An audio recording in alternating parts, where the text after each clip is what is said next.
Well, good evening from London. Welcome to Piers Morgan Uncensored. Today, Harry and Meghan torched what little was left of their relationship with the royal family and what little was left, frankly, of their own reputations. Last week was mostly sycophantic old revelations with a new twist. As it turns out, we've apparently been wrong all along. Britain is a nasty, racist hellhole where only magnificent Meghan stood up to all this and the world's... It was supposed to be a birthday, a quiet family celebration, a little girl turning another year older. But in the hands of Prince Harry and Meghan Markle, even something as innocent as a trip to Disneyland transformed into a media firestorm that left Buckingham Palace rattled, the British public fuming, and Piers Morgan sharpening his blade again. And within 60 seconds, the illusion shattered. If you've ever wondered how far the Sussexes would go to control the narrative, you're in the right place. Hit that subscribe button, because this isn't just a royal story. It's a masterclass in manipulation, and it's getting worse. It began in California, June 4th. Meghan and Harry, flanked by staff and subtle but strategic security, were seen at Disneyland for daughter Lilibet's birthday.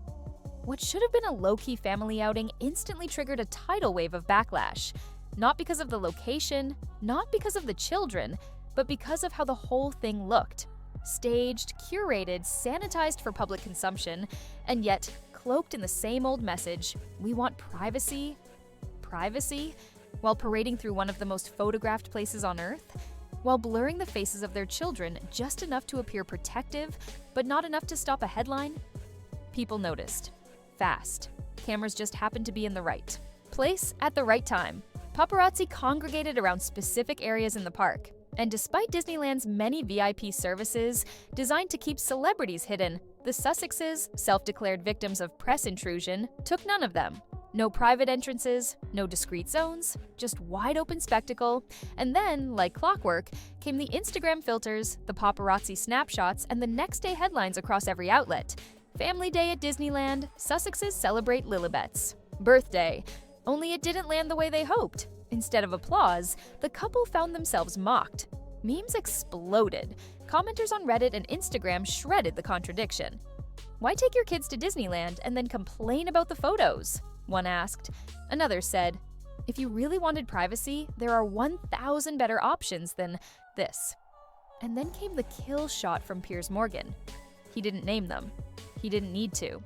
Celebrities that constantly post pics of their kids to promote their parenting credentials, but block their faces out like this to pretend they care about their privacy make me chuckle.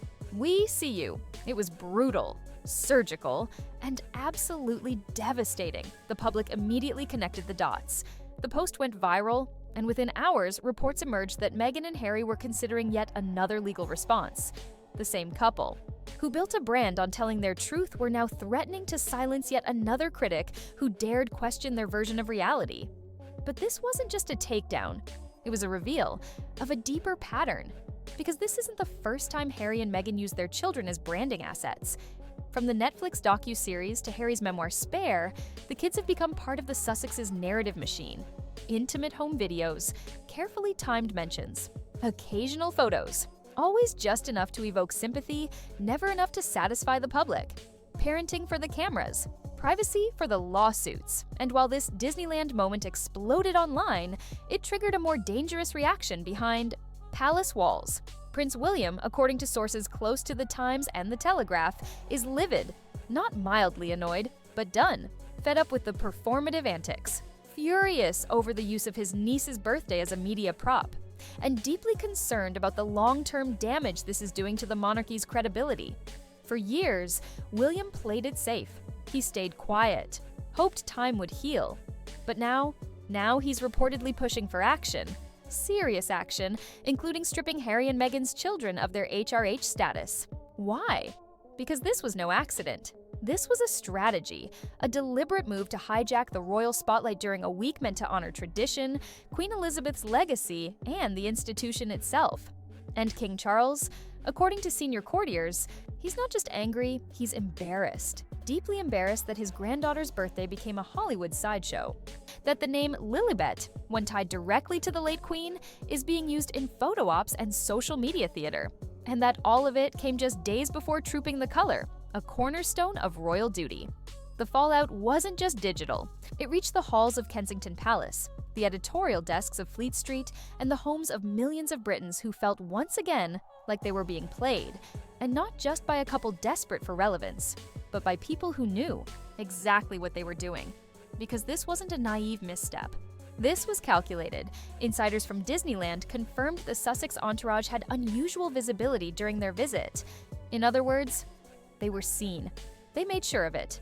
Some areas of the park reportedly had clusters of photographers, already stationed, almost like a press event masquerading as a family outing. And with Meghan's new brand, American Riviera Orchard, quietly launching, the timing couldn't have been more convenient. Coincidence? Please, even their fans struggled to defend it. This wasn't a family moment, it was a campaign. A desperate play to redirect attention from their floundering podcast, Confessions of a Female Founder, which industry trackers show had some of the worst launch engagement numbers of the year, backed by Netflix-level hype and Markle's personal brand. And still, the numbers fell flat. So what do you do when no one wants to hear you're back in Britain? The mood has shifted from awkward silence to barely veiled outrage. Royal sources have begun whispering what the public has suspected for years, that Harry and Meghan's repeated infractions aren't just attention-seeking. They're strategic sabotage, and it's not just about headlines anymore. It's about legacy.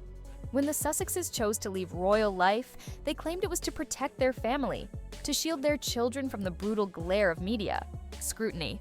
But every move since has betrayed that promise. From their multi-million-dollar Netflix deal to carefully curated birthday photos and social media leaks, Archie and Lilibet have become central figures in the couple's ongoing battle for public sympathy. This is parenting as a PR campaign, with blurred faces used not to protect innocence, but to maintain a calculated narrative. The Disneyland photos were the clearest sign yet. Shot to look candid, yet dripping with artifice. Every smile, every pose, perfectly timed. And then, when backlash exploded, the response wasn't humility or reflection. It was litigation, because that's the Sussex playbook. When the spin fails, threaten to sue. But this time, the backlash wasn't just from Piers Morgan or frustrated Britons. It came from Meghan and Harry's own base. Comment sections were filled with disappointment, exhaustion, even betrayal. People who once defended their every move began asking the hard questions. Why blur their kids' faces only after using them in Netflix montages? Why a public Disneyland trip on the most crowded day of the week? Why now, when the royal calendar was packed with official engagements? The answer, many believe, lies in distraction. Because while cameras swarmed around them in Anaheim, Meghan's new project, Confessions of a Female Founder, was quietly tanking. Industry reports showed weak early metrics with audience drop-off rates that stunned podcast veterans. No traction, no engagement. Just silence. And that's the real crisis: relevance. The Sussexes are discovering what many former royals before them already knew. Once you step out of the firm, the spotlight fades fast. And if you want to keep it on you, you have to create your own, even if that means weaponizing your own children. Prince William, often cautious to a fault, is now reportedly beyond restraint. According to close sources, he's told confidants he's done playing nice, that Meghan and Harry are using their royal ties as a shield and a weapon, invoking the monarchy when it helps, attacking it when it sells, and retreating behind. Their children when it backfires. And at the center of it all is a glaring contradiction. You can't ask the world for privacy and then sell a 6-part documentary about your private life. You can't sue tabloids for publishing letters while planting selective quotes in a memoir. You can't cry about headlines while choreographing a Disneyland photo shoot on your child's birthday. These contradictions are catching up, not just with the public, but with the crown.